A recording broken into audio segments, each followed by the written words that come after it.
오늘이 하늘이 열리고 말씀이 열리는 몇 번째일까요, 권사님? 77번. 아이고, 약간 틀렸습니다. 78번. 9번입니다, 9번. 77번째 창세기. 예, 18장 조금 시작했다가 지난번에 하다가 나왔습니다.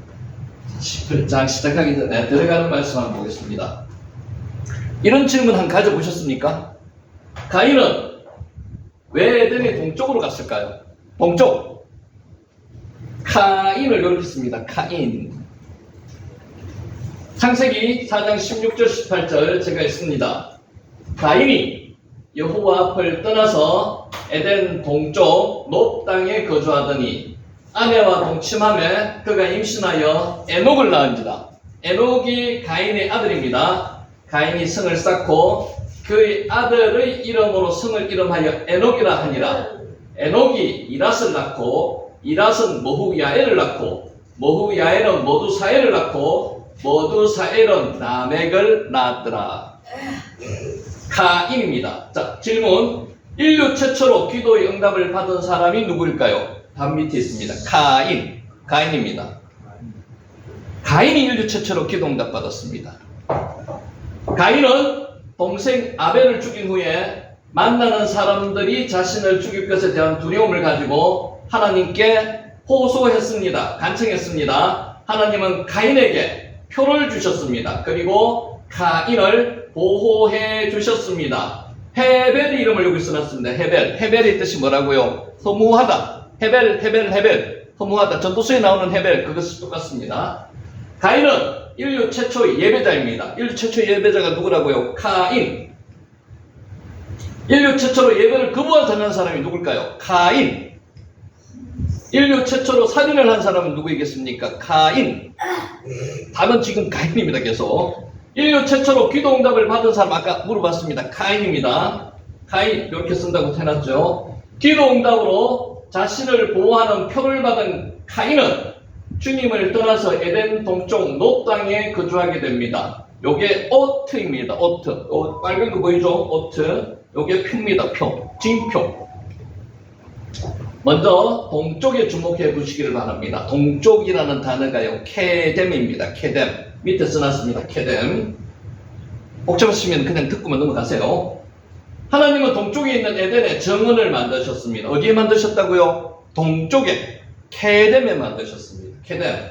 이 정원이 우리가 아는 에덴 동산으로 부르는 장소입니다. 우리가 에덴 동산을 히브리어로 잘 못 봤습니다. 간 에덴이라고 합니다. 간 에덴. 여기 에덴 동산입니다.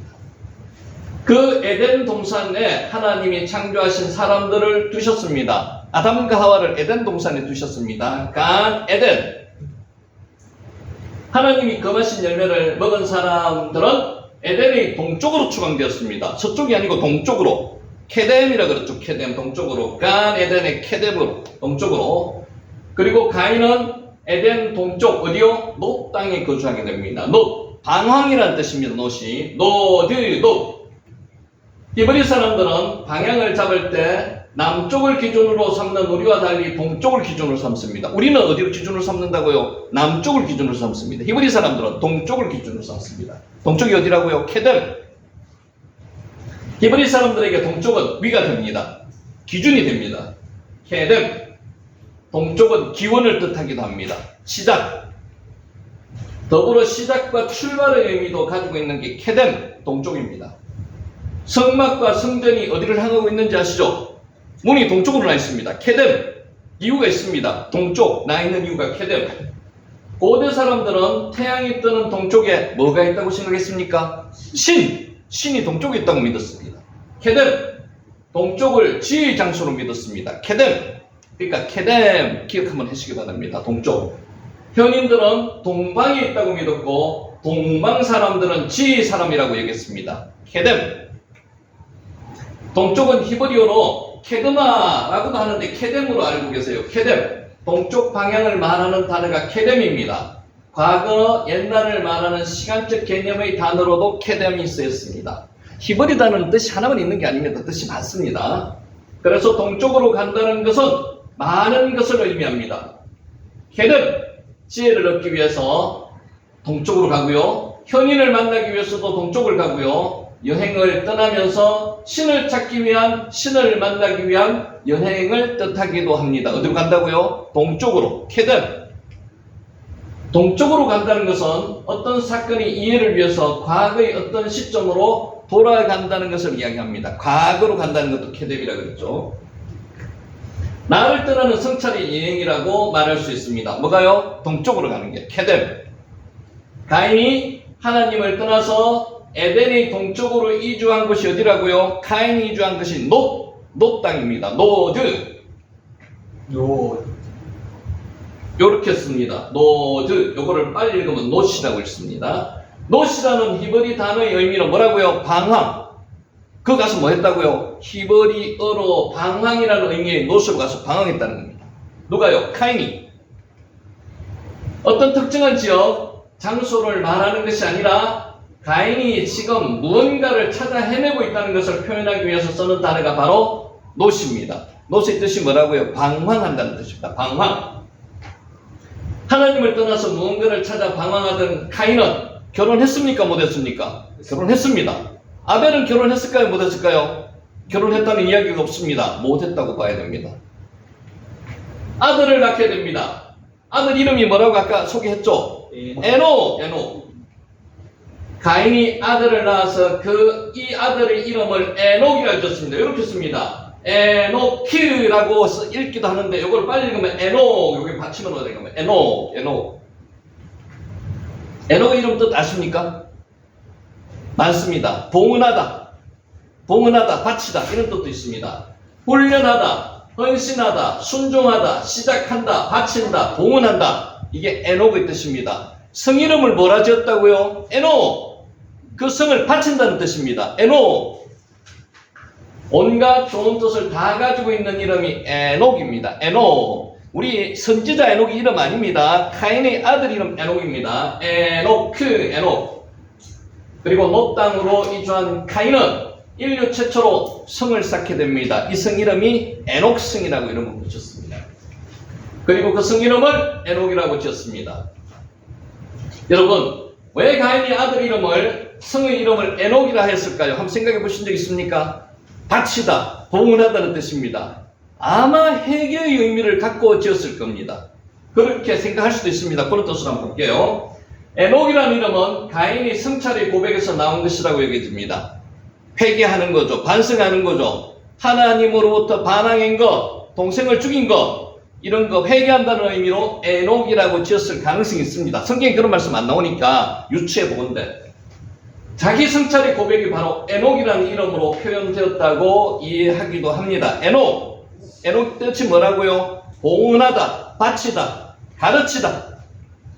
하나님은 최초로 예배한 사람 가인은 자기 예배가 거부당하자, 실제로 원어에서는 거부당한다는 뜻이 아니었어요. 하나님이 보지 않았다는 겁니다. 아벨의 제사는 하나님께서 라하셨고 가인의 제사는 안 받다는 거죠. 이것을 의역하면 보지 않았다 이렇게 의역했는 겁니다. 동생을 죽였습니다. 하나님은 가인에게 내 동생 아벨이 어디 있느냐라고 물으셨습니다. 이거 한번 읽을 수 있는지 한번 보세요. 헤벨 아히카, 내 동생 헤벨이 어디 있느냐 이렇게 묻습니다. 헤벨 하이카, 내 동생 헤벨이 어디 있느냐. 헤벨이 어디 있느냐. 하나님, 아담과 하와에서는 어떻게 물었습니까? 아히카, 네가 어디 있느냐 물었습니다. 가인에게는 네 동생 아벨이 어디 있느냐. 헤벨 아히카 묻습니다. 여러분에게 묻습니다. 송집사님 어디 계세요? 하나님께서 묻습니다. 송집사 어디 있느냐 묻습니다. 그러면은 은혜의 자리에 있습니다 이렇게 대답해야 되는데, 아니요, 제가 하나님 멀리 떠나 있습니다. 에덴의 동쪽으로 가 있습니다. 이렇게 하면 안 된다는 거죠. 하나님은 가인에게 질문을 던져주셨습니다. 읽어보세요. 헤벨 아히카, 헤벨 아히카, 내 동생 아벨이 어디 있느냐. 흐무라는 이름을 가진 내 동생 아벨이 어디 있느냐는 거죠. 헤벨 아히카. 하나님은 가인을 죽이지 않으셨습니다. 당연히 죽여야 되겠죠, 그죠? 하나님은 가인을 안 죽이셨어요. 이 가인이 누구인지 한번 잘 생각해 보세요. 이 가인의 모습이 저와 여러분의 모습하고 비슷합니다. 오히려 죽음을 두려워했던 가인을 표를 만들어서 보호하셨습니다. 가인은 에덴의 동쪽 어디 땅으로 갔다고요? 노 땅으로 가서 방황했습니다. 여행을 떠났습니다. 동생을 죽인 자신의 옛날 과거로 돌아가서 자기를 성찰하는 여행이다라고 이해할 수 있겠습니다. 가인이 옛날 과거로 돌아가 케뎀이 과거라 그랬죠. 가인은 노 땅에서 방황했습니다. 노시 방황이라는 뜻이잖아요. 단순한 방황이 아닙니다. 하나님께 성찰하고 회개하는 방황을 했다는 의미도 있습니다. 가인은 내 형제 아벨이 어디 있느냐라는 하나님의 질문을 가지고 자기 삶을 성찰하면서 돌아보면서 회개했다고 생각할 수 있습니다. 회개가 우리가 때까지 계속 했던 단어가 슈브였습니다. 슈브, 돌아오다. 슈브. 요런 노함이라고도 회개를 쓸 수 있습니다. 그러니까 히브리 단어 중에서 많이 나오는 게 슈브라는 단어도 나오고요. 회개가 여기서 노함이라고 있거든요. 노함이라고 단어도 나옵니다. 노함. 회개의 고백에서 나온 이름이 아들의 이름이 에녹이 아닐까 생각해 볼 수가 있습니다. 왜? 하나님께 바치다, 봉헌하다 이런 뜻이 아들 이름이었거든요. 그래서 이 아들 이름을 그렇게 하면서 자기의 옛 과거를 회개하고 있었을 것이라고 추정할 수도 있다는 거죠. 다른 측면으로 살펴보겠습니다. 노함, 회개라는 뜻입니다. 여기 위에 가면 오 발음이라 그랬죠. 여기 위에 가면 오, 노함. 하나님이 받으시는 예배를 드린 아벨은 억울하게 죽었습니다. 하나님이 아벨의 제사는 보시고 가인의 제사는 보시지 않았어요. 그게 받으시고 안 받으셨다고 의혹이 넣는 겁니다. 아벨은 억울하게 죽었습니다. 맞죠? 억울하게 죽었습니다. 하나님은 예배하는 자 아벨을 보호하지 않으셨을까요? 왜 보호하지 않으셨을까요? 그게 아벨의 사명이기 때문에 그럴 수도 있습니다. 아벨은 결혼도 못 해보고 했다는 이야기가 없으니까 못했다고 추정을 합니다. 아이도 낳지 못하고 죽었습니다. 헤벨, 허무하다는 뜻입니다. 이거 헤벨. 가인은 아벨을 죽인 가인을 하나님은 보호해 주셨습니다. 마땅히 죽어야 되는데 그 죄인을 보호해 주셨다는 거죠. 이게 영적인 의미를 한번 잘 생각해 보세요. 거기서 끝나지 않았습니다. 가인은 결혼을 했습니다. 사람을 죽였는데도 결혼하고 아도 낳았습니다. 자녀를 낳았습니다. 이름이 누구라고요? 에녹. 성도 건축했습니다. 그 성 이름을 에녹이라 지었습니다. 살인자가 결혼도 하고 자녀도 낳고 집도 건축했습니다. 내 집 장만한 것입니다. 우리 모습이랑 비슷하다고 한번 생각해 보시라고 그랬죠. 우리 죄인의 모습. 가인의 후손은 어떻게 되었습니까? 가인의 후손의 이름들은 주의 깊게 살펴보시기 바랍니다. 어렵더라도 그냥 한번 들어보세요. 성경에 나오는 이야기니까. 일반적으로 히브리 성경에 표현되어진 이름은 어떤 사람이, 그 사람이 어떤 인생을 살았는지 모든 것을 담고 있습니다. 그래서 에녹 이름이 뭐라고요? 봉헌하다. 가인의 이름이 뭐라고요? 획득하다. 아벨의 이름이 뭐라고요? 허무하다. 이름 의미가 나름대로 그 삶이랑 비슷합니다. 에녹은 이랏을 낳았습니다. 이랏의 이름의 의미를 아는 사람 잘 없습니다. 이번 기회에 한번 알아보시기 바랍니다. 이랏의 이름은 뜻은 정확하게 알 수 없지만 정의의 도시라고 해석할 수도 있고요. 보통 도망자, 도피자라고 이해를 합니다. 도망자, 도피자, 도망자, 도망 다니는 사람이 이랏이었다는 거죠. 이랏, 요렇게 적습니다. 이랏은 모후야엘을 낳았습니다.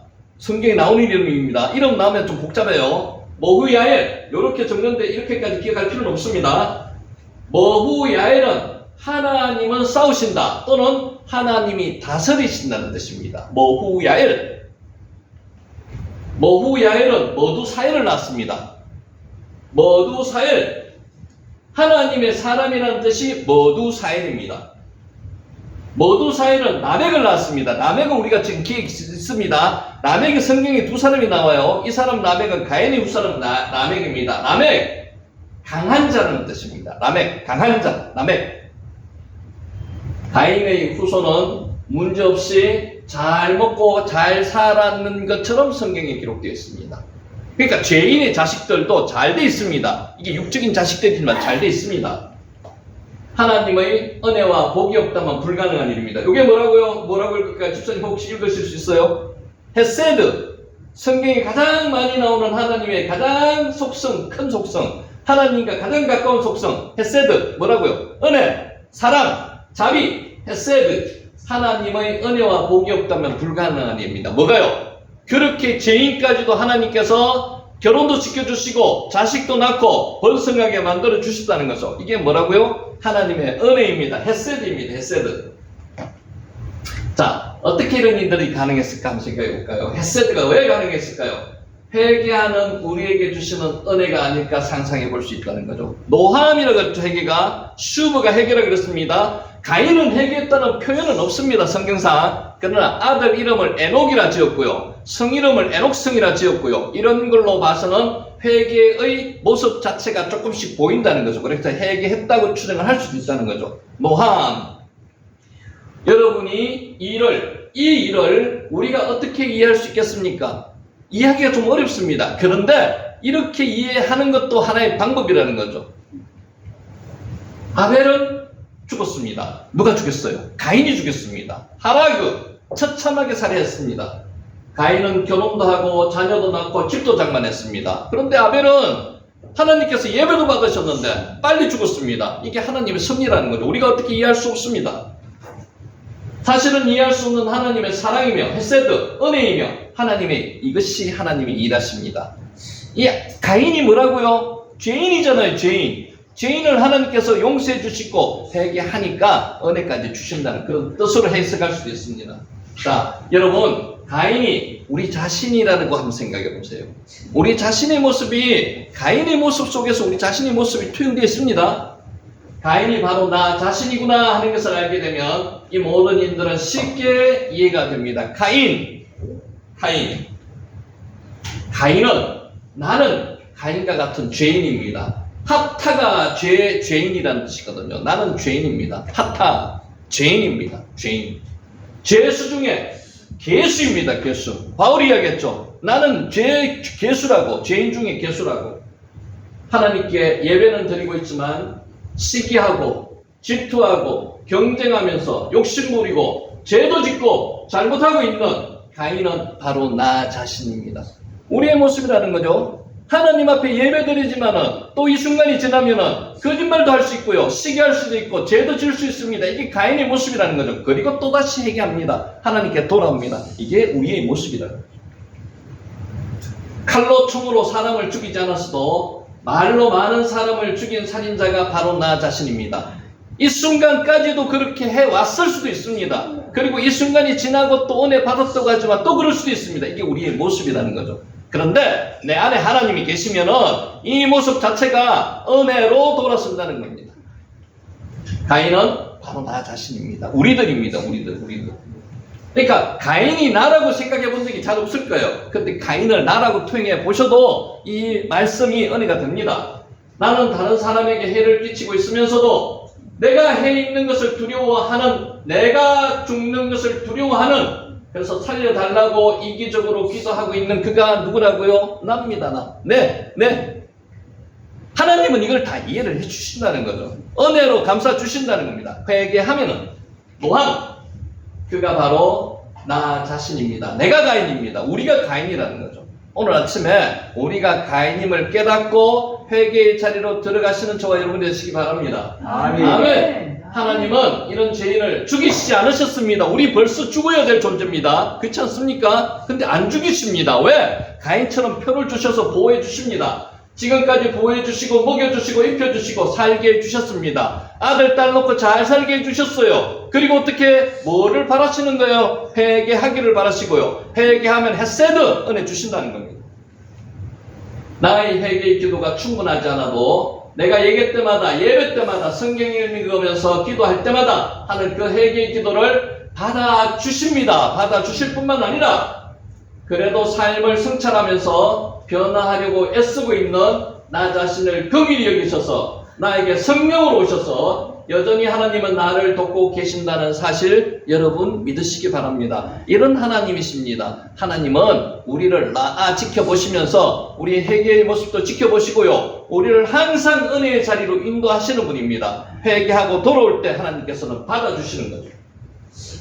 살인자 가인을 보호하시는 하나님의 이야기는 바로 나를 보호하시고 나를 먹게 하고 살게 하시는 하나님의 이야기로 받아들이시기 바랍니다. 이 아침에 가인의 모습을 나를 투영하시기 바라고요. 그 가인을 보호하시는 그 하나님이 나의 하나님이라는 것을 깨달으시기 바랍니다. 나에 대한 나를 사랑하시는 하나님의 이야기입니다. 여러분 믿으십니까? 가인만 사랑하시는 하나님이 아니에요. 죄인, 나 같은 죄인을 사랑하시는 하나님의 이야기가 가인에 대한 이야기라는 거죠. 살인자 같은 나를 지금까지 먹여주시고 살려주신 것은 하나님의 뭐라고요? 이제 집사님이 아시죠? 헤세드. 헤세드. 하나님의 은혜입니다. 자비입니다. 하나님의 사랑이십니다. 이 헤세드, 우리 아침에 하나님 이 사랑을 경험하시기 바랍니다. 아멘. 내 노력과 내 열심이 아니라 지금까지 살아온 모든 것이 하나님의 은혜이구나 깨닫는 매일이 되시기를 소원합니다. 아멘. 자, 지난주 했던 거 빨리 보고 복습하고 넘어가겠습니다. 18장 1절, 여호와께서 마므레의 상수리 나무들이 있는 곳에서 아브라함에게 나타나시니라. 날이 뜨거울 때에 그가 장막문에 앉아있다가, 상수리 나무는 신목, 하나님의 나무입니다. 상수리 숲을 근처에서 아브라함이 살았습니다. 마므레의 상수리 나무 근처에서 살았습니다. 마므레는 뜻이 열정적이라는 뜻이 있습니다. 열심이라는 뜻이 있습니다. 어디 나타나셨고? 여호와께서 나타나셨습니다. 이때까지 여호와께서는 안 나타나시고요, 환상 속에서 아브라함에게 나타나셨는데 이제는 직접 눈앞에 나타나시는 거예요. 하나님께서 라알을 피동으로 나타내시는 거예요. 모습을 나타내십니다. 와 예라, 하나님께서 나를 하나님께서는 보고 계시는데 이 하나님이 이제 바꾸어서 보여주시는 겁니다. 하나님 자체를 보여주시는 겁니다. 여러분 인생 속에서 기도로 통해서, 성경 말씀으로 통해서, 설교로 통해서 하나님이 보여주시는 축복이 있으시기를 예수님의 이름으로 축복합니다. 나타나십니다. 하나님이 옛날에는 나타나시고 요새는 안 나타나시고 거짓말입니다. 요새도 나타나십니다. 하나님이 스스로를 보이시고 나타내시는 거죠. 보다는 뜻인데 여기에 피동으로, 수동으로 되면 나타내시는 겁니다. 날이 뜨거울 때, 이 날이 뜨거울 때가 언제라고요? 개역 성경에는 정오라고 되어 있습니다. 12시, 날이 뜨거울 때, 케홈하용, 날이 뜨거울 때 나타나셨습니다. 케홈하용, 날이 뜨거울 때. 날이 선선할 때는 뭐 했다고요? 할 일이 많습니다. 아브라함도 그 개 식구를, 식소를 거느리고 있는 아브라함이 새벽 일찍 일어나가지고 여기저기 군자기 일하고 이제 정오쯤 되어서 날이 뜨거울 때 장막에 들어가서 그늘에서 졸고 있는 상황을 이야기합니다. 날이 뜨거울 때 눈을 들어본 적 사람 셋이 맞은편에 서 있는지라 그가 그들을 보자 곧 성장막문에서 달려나가 영접하며 몸을 땅에 굽혀. 여러분 모르는 사람이 지금 왔어요. 객이 지나가고 있습니다. 이렇게 모습을 보이는 아브라함의 모습이 정상적으로 보입니까 여러분? 아브라함이 이런 모습을 보일 필요가 하나도 없습니다. 아브라함은 족장입니다. 아브라함은 대장입니다. 그래서 자기가 무슨 행동을 하더라도 아무 끄리낌이 없습니다. 그런데 종이 하는 행동처럼 지금 하고 있습니다. 그만큼 지나가는 나그네를 환대한다는 겁니다. 나그네가 뭐라 그랬죠? 게르. 지나가는 나그네를 환대합니다. 질문 하나 할게요. 권사님, 질문. 아브라함이 왜 이렇게 지나가는 나그네를 환대했을까요? 이유가 뭘까요? 조금 광범위하죠. 왜 그랬을까요? 왜? 하나님과 같이 했더라. 예? 하나님과 하나님이신 줄 알았더라. 그렇게 생각할 수도 있습니다. 왜냐하면 우리 모두는 하나님의 DNA를 가진 사람들입니다. 하나님의 성품대로 지원받은 사람이기 때문에 권사님은 저에게 하나님이세요. 하나님의 DNA를 가지고 있는 하나님처럼 제가 존경하고 모셔야 될, 섬겨야 될 사람이 그렇게 생각할 수도 있습니다. 제일 중요한 게 하나 있습니다.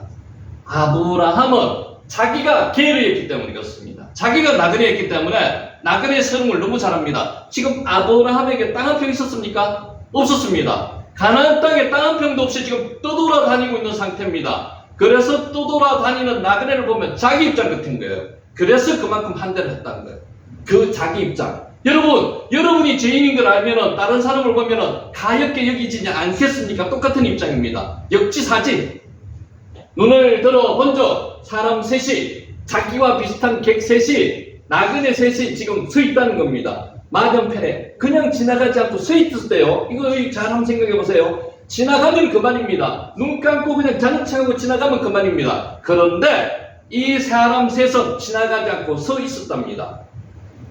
왜 서 있는지 한번 잘 생각해 보세요. 하나님이 지금 만나러 내려오셨습니다. 그냥 지나가지 않으시죠, 아브라함을. 서 있었습니다. 이것을 영적인 의미에서 서 있는지라.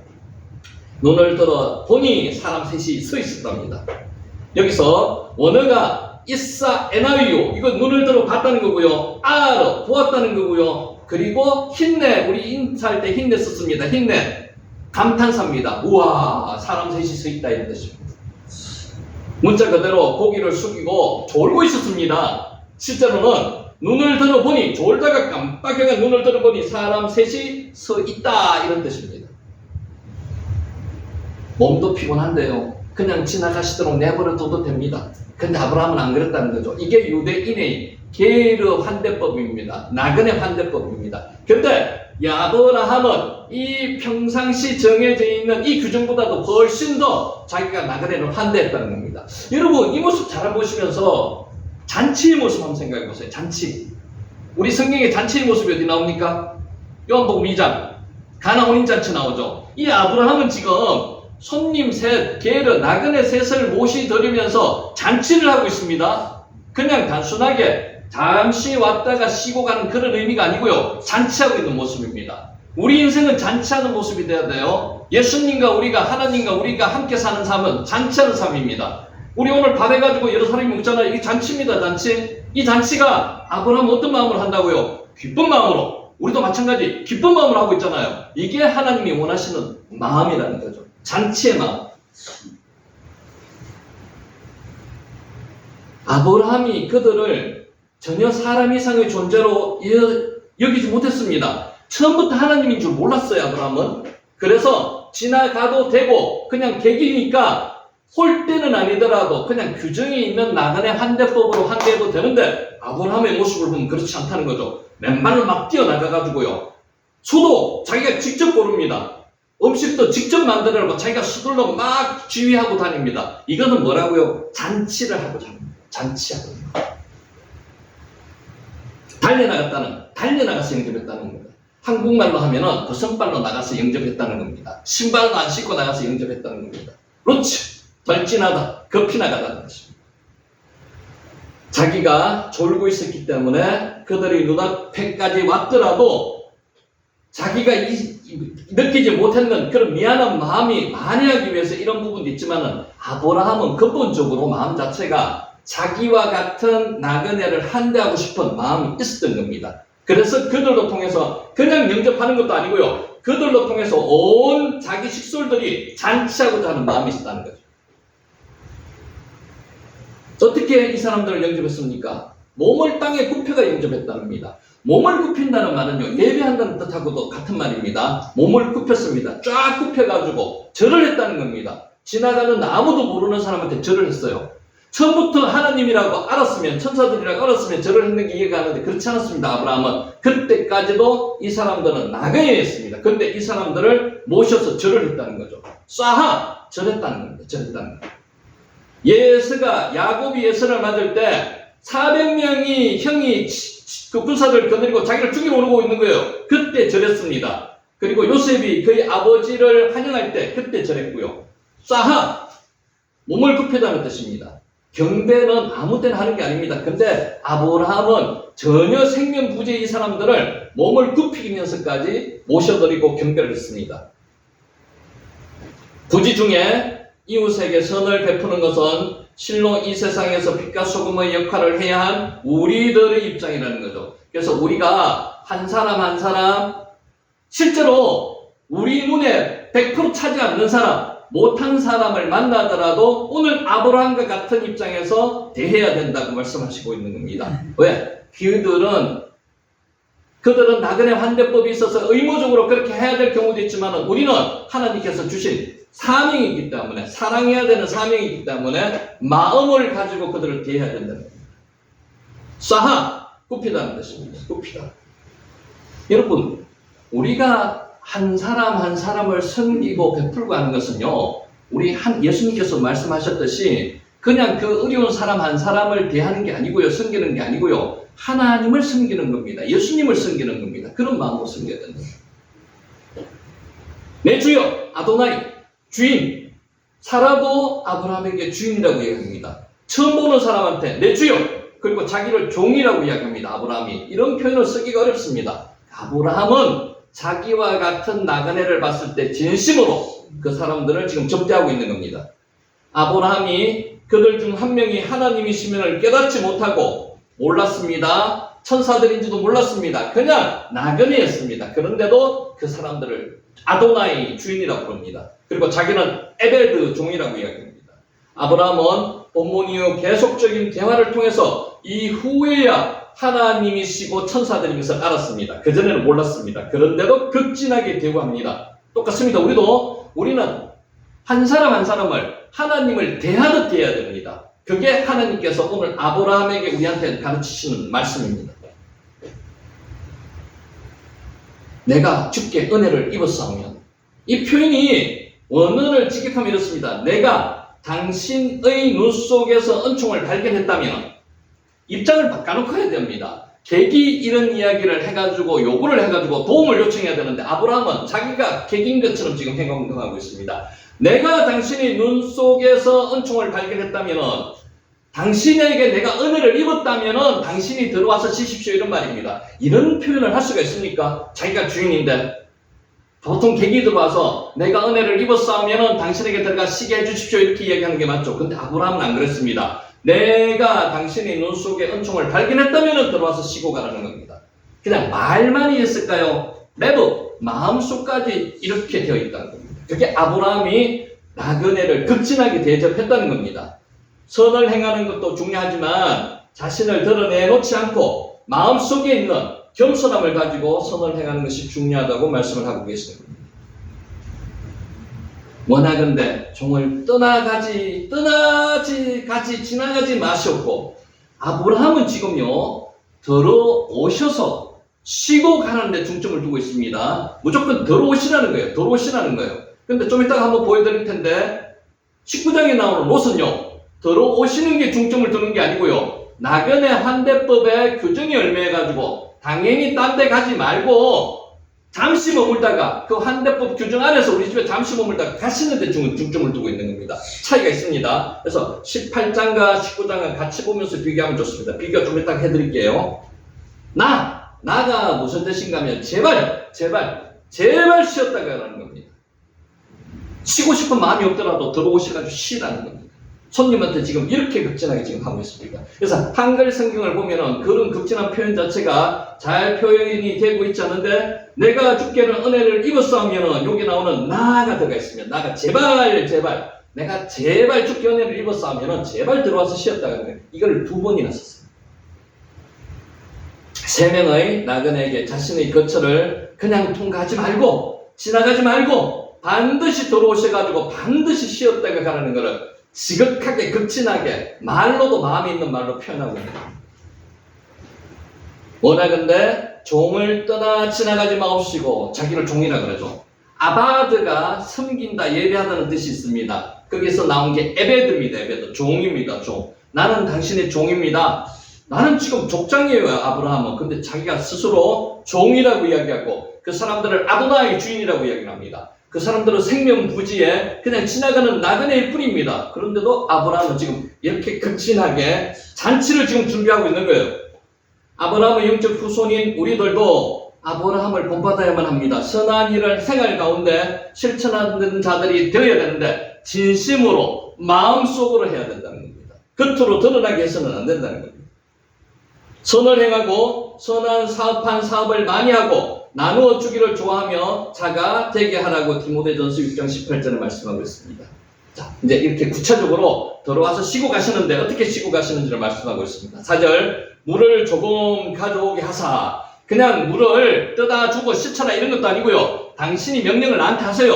물을 조금 가져오게 하사 당신들이 발을 씻으시고, 여기서는 발을 자체적으로 씻는다는 그런 의미로 되어 있지만 아마 씻어줬을 겁니다. 종이 씻어주는 게 풍습이었거든요. 당신들이 발을 씻으시고 나무 아래에서 씻어서 그래서 치고 들어오는 겁니다. 무조건.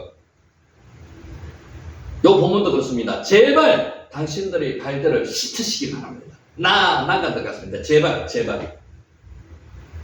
여러분 이렇게 할 수 있겠습니까? 모르는 사람한테 이상한 사람 취급받습니다. 그러면은 근데 아브라함은 지금 하고 있다니까요. 아브라함이 본절에서 제공할 발 씻은 물과 나무 그늘에서의 휴식은 더위에 지쳐있는 여행자가 가장 고마워해야 될 일인데 아브라함은 어떻게 하고 있다고요? 들어와서 하는 게 자기가 은혜를 입는다는 거죠.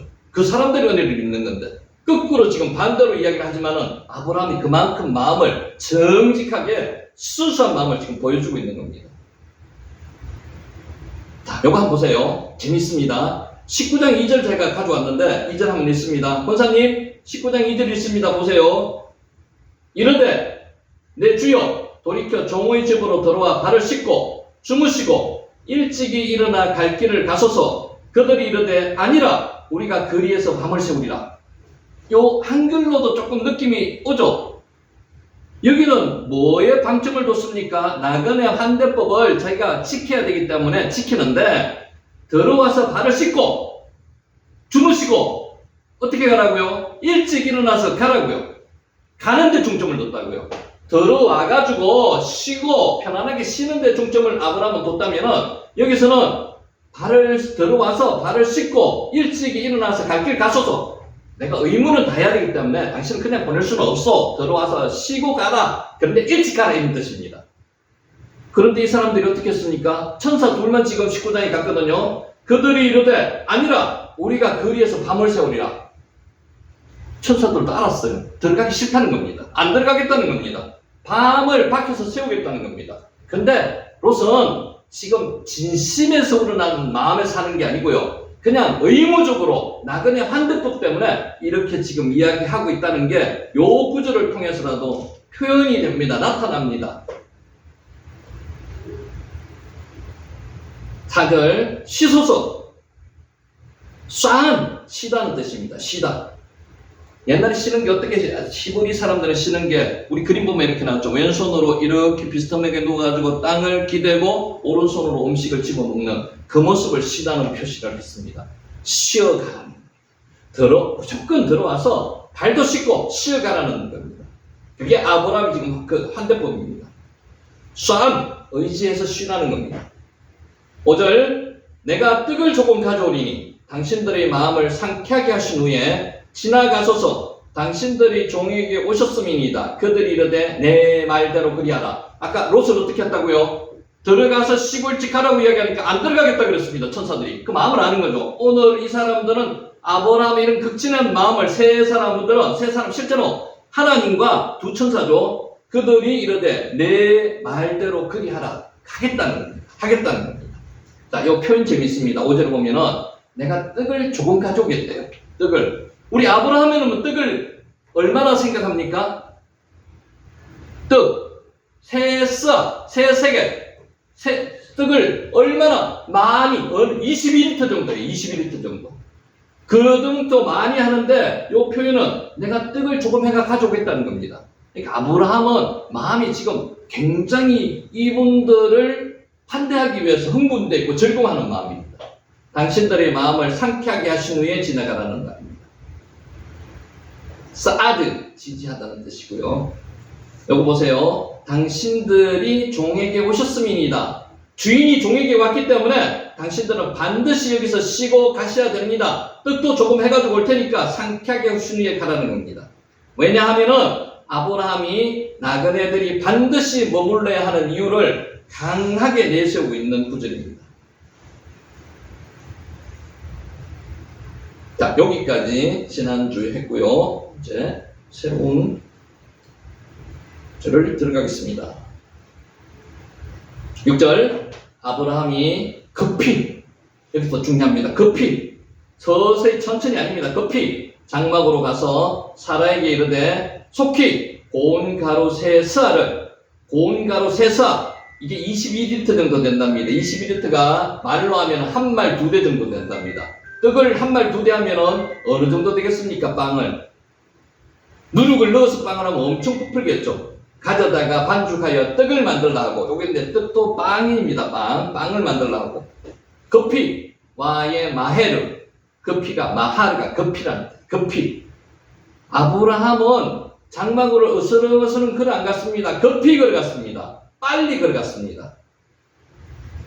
어떤 것을 빨리 행하는 모습을 보여주는 겁니다. 아브라함이 나그네들을 대접하기 위해서 얼마나 열심을 가지고 급하게 즐겁게 서둘렀는지를 잘 보여주는 단어입니다. 급하게. 아브라함은 자신에게 주어진 짧은 시간을 최대한 이용해서 정성껏 나그네를 지금 대접하려고 최선을 다하고 있는 모습입니다. 이 글 안에서도 그런 모습이 보여지는 거죠. 막 서두르는 거예요. 이 나그네들이 급히 갈 수밖에 없이 급히 갈 수도 있으니까 빨리 뭔가를 최선을 다해서 맛있는 걸 해드리고 싶다는 마음이죠. 마하르, 급하다는 뜻입니다. 급하다, 서두르다. 가져다가 반죽하여 떡을 만들라. 속히 고운 가루 3쌀을 가져다가 반죽하여 떡을 만들라. 사라에게 이야기하는 겁니다. 그냥 가서 편안하게 이야기해도 되는데 급히 가서 이야기했다는 거죠. 이거 재밌습니다. 표현 한번 보세요. 직역을 하면 이렇습니다. 사라보고 지금 이야기합니다. 사라, 너는 서둘러라. 그리고 너는 반죽하라. 그리고 너는 만들라. 동사가 지금 3개나 반복해가 나오는 겁니다. 서둘러라, 반죽하라, 만들라. 얼마나 빨리 뭔가 조급하게 지금 명령하고 있는 거죠. 사라보고 지금 명령하고 있는 겁니다. 부인 보고 당신은 서둘러야 됩니다. 반죽 빨리 해야 됩니다. 그리고 빨리 만들어야 됩니다. 이 뜻입니다. 3번이나 명령하는 겁니다. 부인에게. 손님들이 시장하지 않도록 최선을 다하는 아브라함의 모습을 매우 잘 나타내고 있습니다. 여보, 당신 서둘러야 됩니다. 여보, 빨리 반죽하세요. 그리고 빨리 만들어야 됩니다. 이렇게 지금 부인한테 이야기하고 있는 겁니다. 부인한테 이렇게 급하게 3번이나 명령적으로 이야기하기 어렵습니다. 속히, 마하리, 앞에서 급히라는 단어가 똑같습니다.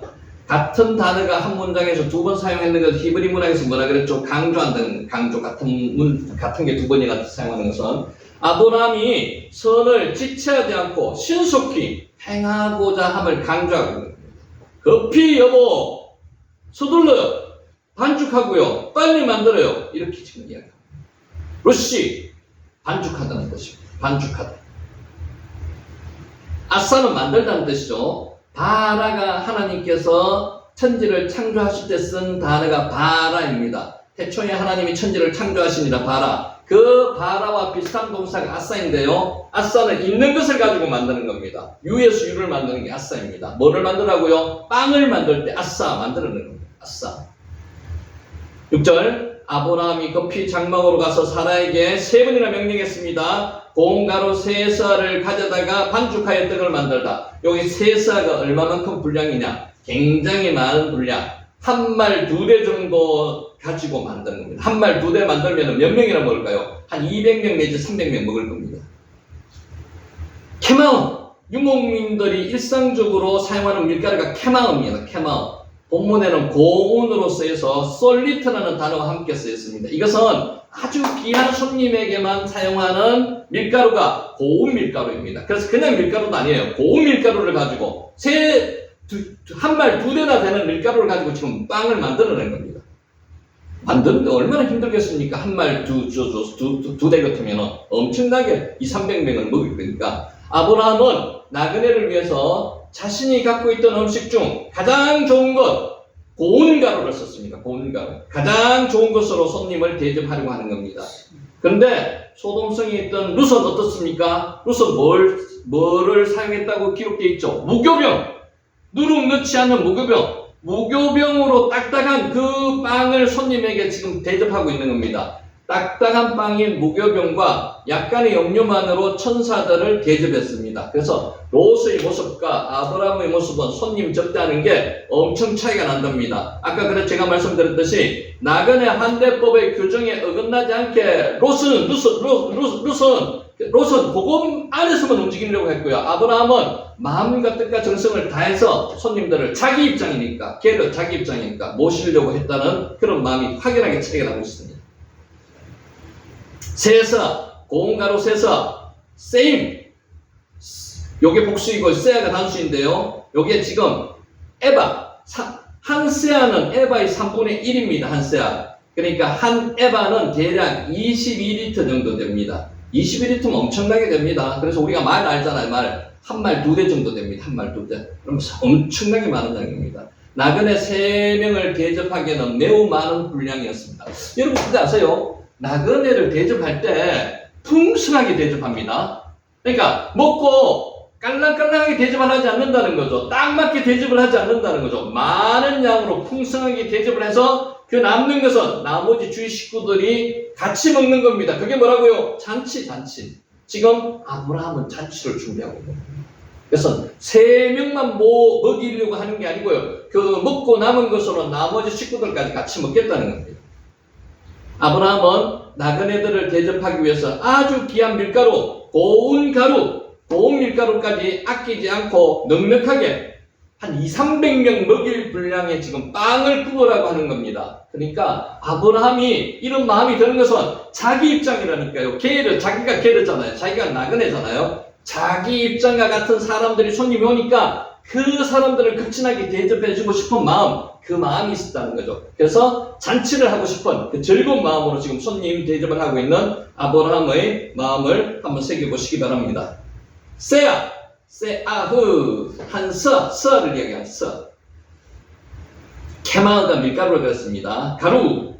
그런데 솔레트가 아주 고운 가루를 이야기했습니다. 고운 가루, 곡물가루, 솔레트. 자, 7절. 아브라함이 또 가축되어 있는 곳으로 달려갔습니다. 그냥 가는 것도 아니에요. 가축되어 있는 곳으로 막 급하게 달려갔습니다. 그리고 기름지고 좋은 송아지를 잡아서 하인에게 자기가 직접 골라서 줬다는 거죠. 그냥 하인에게 명령해도 되는데 하인에게 명령하지 않았습니다. 직접 골라가지고 하인에게 줘가지고 그가 잡게 만들었습니다. 그가 요리하게 만들었다는 거죠. 가축되어 있는 곳으로 달려갔습니다. 라츠, 달려가다. 몸집이 큰 가축. 보통 소를 이야기합니다. 바카르. 아브라함의 급한 마음과 함께 손님을 대접하는 넉넉한 마음을 볼 수 있는데 그 손님에게 그냥 아무거나 먹이지 않겠다는 거죠. 가장 좋은 것을 먹이겠다는 겁니다. 늙어 빠져가지고 고기가 질이 아주 질긴 오래된 소를 먹이고자 하는 마음이 아니고요. 고기 중에서 제일 좋은 고기가 송아지 고기입니다. 송아지의 연한 고기를 먹이고자 해가지고 가축대에게 달려가서 그것을 골라서 가축을 요리할 수 있도록 하인에게 주기까지 자기가 직접 하는 겁니다. 오전 일을 마치고 쉬려고 할 때에 손님을 위해서 이리저리 뛰어다니는 아브라함의 모습은 타인을 위해서 깊은 배려와 따뜻한 사랑이 없이는 도저히 취할 수 없는 행동입니다. 우리 권사님이 우리 먹이시기 위해서 우리 목사님하고 막 밥 준비하시는 것 똑같습니다. 이 마음입니다. 아브라함이 지금 이 마음이라는 거죠. 이때 아브라함이 기쁜 마음을 가지고 하는 거예요? 아니면 어떤 억수로 자기 주정 때문에 하는 거예요? 기쁜 마음을 가지고 하는 거죠. 그러면은 손님들이 이 마음이 어떻겠습니까? 기뻐지는 거죠. 잔치를 하는 거예요. 우리 권사님이나 목사님이 하시는 게 그거야. 기쁜 마음으로. 그 자신에게 하인이 있었음에도 불구하고 하인에게 말만 하지 않습니다. 자기가 직접 골랍니다. 직접. 자신이 직접 뛰어다니면서 음식을 챙긴 것은 그의 정성이 정말로 대단했다고 하는 거고요. 직접 골랐다는 것은 그 손님들한테 정말 그만큼 마음을 쓰고 있다는 겁니다. 송아지 한 마리를 대접하기 위해서 가축의 떼가 있는 곳으로 달려갔습니다. 가장 좋은 곳으로 자기가 직접 골랐습니다. 그 마음을 반영했습니다. 동시에 많은 것 중에서 최고인 것은 타인에게 대접하려는 열정적인 마음. 음식을 만드는 사람들은요, 그 마음이 음식에 녹아들었을 때 그 음식이 가장 맛있답니다. 마음이 안 녹아들면 아무리 간을 잘 맞추고 맛있더라도 마음이 안 녹아들면 맛이 그만큼 덜하답니다. 그래서 최고 요리사는 정성을 음식에 쏟아붓는 요리사가 최고의 요리사라고 이야기하는 거죠. 우리 목사님과 권사님이 우리에게 점심을 마련해 주는 것은 최고의 음식을, 그 마음을 담아서 최고의 음식을 마련해 주는 오늘 아브라함과 같은 그런 마음이라는 것을 여러분 믿으시기 바랍니다. 아멘. 자, 시간이 잠시 쉬었다가 두 번째 시간이겠습니다.